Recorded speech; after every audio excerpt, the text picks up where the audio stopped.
Well, hello. It's another beautiful fall day here in New England to be out and about. Today I'm at a cemetery called the Trumbull Cemetery in Lebanon, Connecticut, and it is named primarily for the Trumbull family. Jonathan Trumbull, who was the governor of Connecticut during the American Revolution, is buried here in a crypt or mausoleum, I'm not sure what you call it, but so we'll be checking that out, as well as there's a lot of old graves here. A lot of which you really can't read, so we'll just kind of breeze through and not spend too much time on one grave. We'll just kind of take it in, appreciate the beauty of the carvings and the history, and enjoy the day. Okay, so we are, as I said, starting at the back of the cemetery. We're looking kind of up over the hill. The front is up over the hill, and so we're all the way at the back. And like I said, a lot of these stones really can't be read.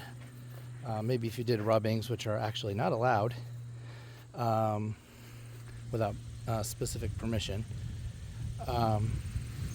So I won't be doing that. But it's just very cool to go and look at all these old graves. Daniel Metcalf right there. And then this one here, I'll try to get, I'm sorry, kind of sliding down the hill here. This has got a cool inscription, but I can't really make it all out. So it's on the video, so you can pause it if you want to. This is in memory of Captain Stephen Payne, who died August 28th, 1813. It's so funny because some of the older graves are actually up further towards the front. So, like I said, I'll just kind of let the camera take in some of these. And if there's something that interests you, you can always just pause the video and take a look. And you can probably zoom in and get some of these inscriptions. This one is interesting. I looked at it before. In memory of Mr. Roswell Terry. Hold on, sorry about that. Mr. Roswell Terry, son of Mr.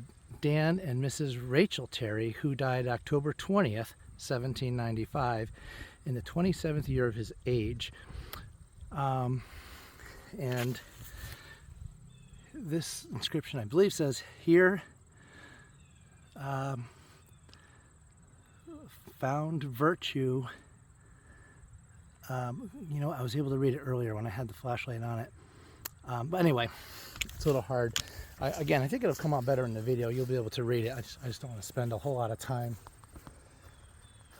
trying to read something that is too difficult. So, just some cool engraving and carvings on these stones. And one thing that I find very interesting, and as you can see, there are flags on some of these. Several of these are Revolutionary War veterans. But when we look, I'm sorry, I'm kind of going quick around here. Like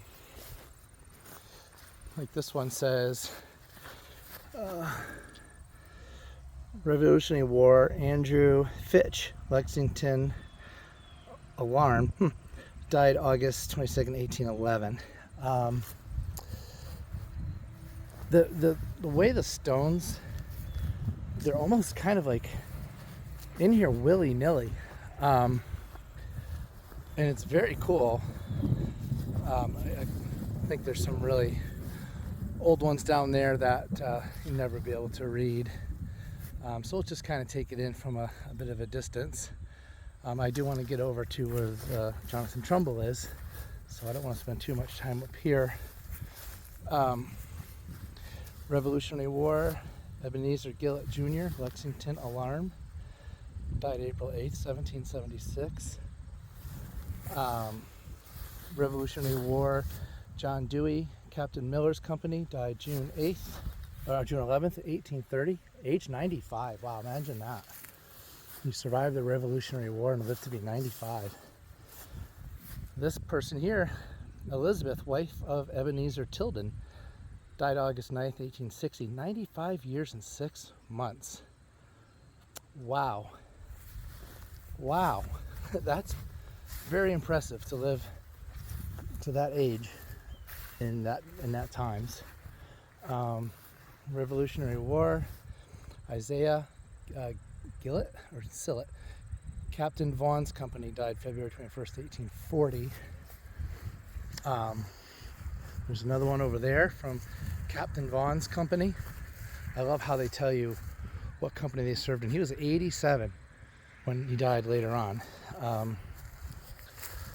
But as you can see, like these stones, there's some of them are very close together. It's almost like they've been moved around. They don't make a lot of sense. Very, very bizarre why they would be so close together. Revolutionary War, Simeon Gray, Captain Clark's company, died February 22nd, 1777 at age, looks like 43, or maybe 40, it's hard, I think 43. But look at how close these stones are together. Very, very interesting. And then there were some that are almost in a circle, which again, it's just very bizarre. This one's very cool. Can't quite, looks like they died 1790. I'll try to read this one because it's in pretty good shape. Sacred to the memory of Mrs. Now that kind of F looking thing could be an S, or it could be Mrs. Keziah, the beloved consort of Colonel James Clark. From her youth, a professor of religion, appearing to enjoy through life a comfort table hope. Having survived all her children, she was called to depart this life January 23rd, 1799, in the 63rd year of her age. So anyway, and look at this one, Colonel James Clark. So this must be the James Clark, Captain Clark, or he was Colonel Clark. Memory of Colonel James Clark, who died on the 29th of December, 1826, aged 96 years and 5 months. I'll come in a little closer for this inscription. He was a soldier of the Revolution and dared to lead where any dared to follow. The battles of Bunker's Hill, Harlem Heights, and White Plains witnessed his personal bravery and his devotion to the cause of his country. He here in death rests from his labors, for there is no discharge in that war. Interesting. Well, thank you for your service, all these brave heroes who fought for our country. Unfortunately, this is Moses Clark, has fallen down on the ground, that headstone. As is common with a lot of these cemeteries, you see a lot of names repeated. A lot of families, lived in the area, and so a lot of them are buried together nearby. This is another kind of one of those double stones. Can't read a thing on that one. I don't think it's on the front either, but no. So as you can see, it's just a whole array of very interesting. You could spend a lot of time in here just going through and looking at these cool old graves. There's the road down there. And here's just a marker. Captain Walter Hyde died 1776. So I don't know if one of these stones was his, but see what I'm saying is there's Daniel Hyde, but look at how the gravestone is set in a different direction, perpendicular to all the rest. And again, over here, almost like this is like a family section or something. So very interesting. And over here, you see another Revolutionary War marker.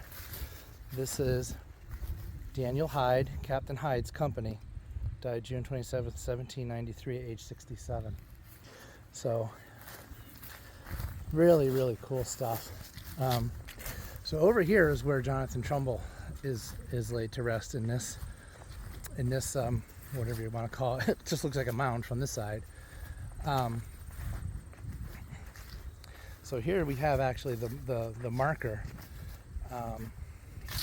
Revolutionary War, Lieutenant Colonel Jonathan Trumbull Jr. So this was his son, so I believe he's buried in the same spot. General Staff, 1781 to 83. Governor of Connecticut, 1797 to 1809. Died August 7th, 1809. So he was Jonathan Trumbull's son, Lieutenant Colonel Jonathan Trumbull Jr. So we'll go up here because we're going to climb up on top of this thing. And because here's what it says. So this is the markings for Jonathan Trumbull Sr. So, to the memory of Jonathan Trumbull Esquire, late governor of the state of Connecticut. He was born March 26, 1740, and died August 7th, 1809, aged 69 years. His remains are here deposited with those of his father. Oh, so this might be Jonathan Trumbull Jr. also. So we'll go down in the front. There was actually Jonathan Trumbull Jr., and John Trumbull. So Jonathan Trumbull Sr. named one of his boys Jonathan and one John. So these are David Trumbull, Sarah Trumbull, and Sarah Williams was their daughter, and William Williams. So William Williams, there is a William Williams who actually signed a Declaration of Independence. I'm not sure if that's this William Williams. This is also William. This is William Williams' marker. Yes, this is the one who signed the Declaration of Independence. I'm not going to read that whole inscription because I don't know if I can make it all out. You might be able to make it out on the video. If you want to pause it and zoom it, you maybe can make it out. But this is about William Williams. He signed a Declaration of Independence. So he is from here and he's buried here also. So as we come around to the front here, this is, and you might be able to read the inscription up there. I don't know if I will be able to zoom in on that or not. The lighting is rough because yeah, I mean I can zoom in, but I can't see it at all in this light. Maybe on video you can pause it, but this plaque says, in memory of Faith Robinson Trumbull, 1718 to 1780. Whoops, sorry. Wife of Revolutionary War Governor of Connecticut, Jonathan Trumbull, 1710 to 1785. I'm sorry, I keep moving the camera. Dedicated in 1993 by members of the Faith Trumbull chapter and SDAR. Preliminary steps to organize began November 23rd, 1893. Organized March 24th, 1894. So, as you can see, this is all just stonework. It's beautiful. I'm going to zoom back out to normal. There we go. It's beautiful. So this is where Jonathan Trumbull Sr. and some of his family are buried here. A lot of history there. You can look more of that up, you know, about the Trumbull family.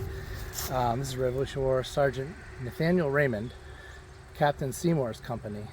Died July 15th, 1829. So yeah, it's a lot of interesting. Lebanon, Jonathan Trumbull, the Trumbull family is from Lebanon. As I said, he was appointed governor of Connecticut by the Crown before the Revolutionary War.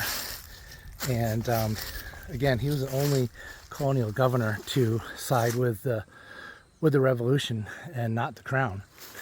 So he's unique in that way.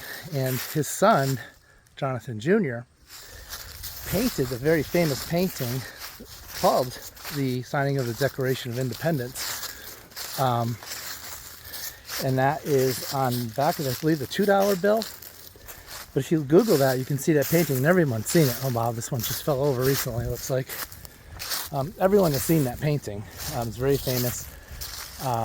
Incidentally, the Declaration of Independence was left in a room in Philadelphia, and the signers came in as they could and signed it. There was not one big gathering where they all signed it as the painting depicts, but you get the idea. The painting's purpose was to, you know, show who was there and who signed it eventually.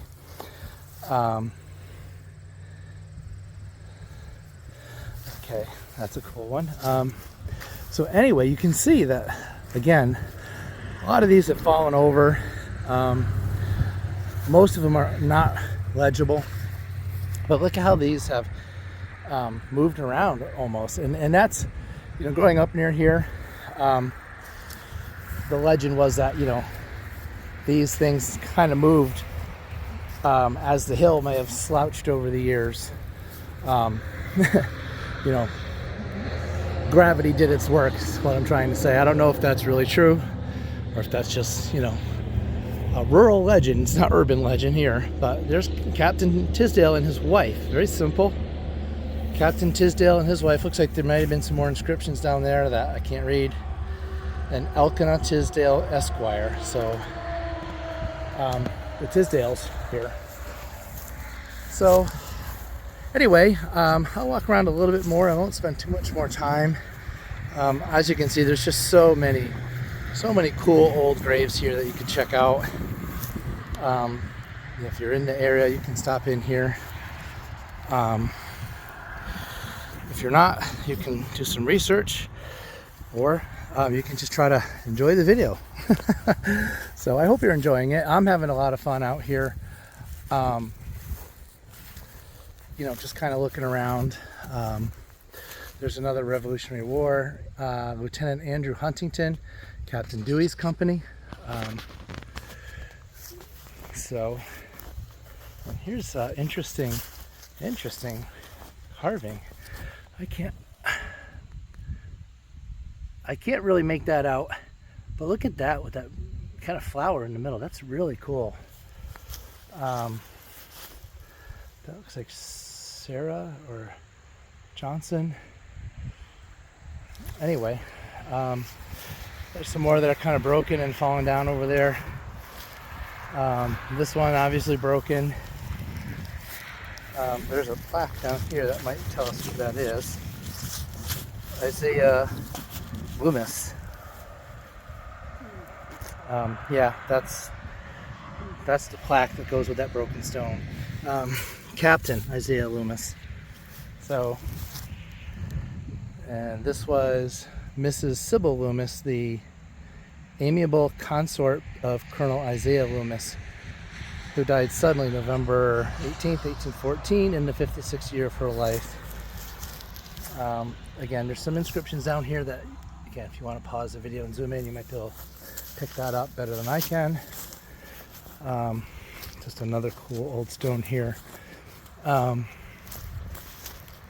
So yeah, very cool. I'm sorry about the road noise. It is what it is. A lot of these cemeteries are built right on main horse paths that are now roads. So whoops, my shadow was right in the way on that one. So this, I don't know if we'll be able to get this in. This is Solomon Williams, Reverend Solomon Williams. So again, I don't know. I can't. Maybe another time I could try to read out. But between the script and the Old English and the different symbols for some letters, it's actually harder to read than it looks. You might look at that and say, that's pretty clear, you should be able to read that, no problem. Not as easy as it looks. Like again, sometimes just the Old English makes it tricky. Again, this one, I'll just leave there. You can pause it. It's a shame that they break and fall over, you know. This one's been repaired. You can see it's broken. They kind of glued it back together at one point. This is Mr. Anderson Martin. Interesting. That one there, Anderson Martin.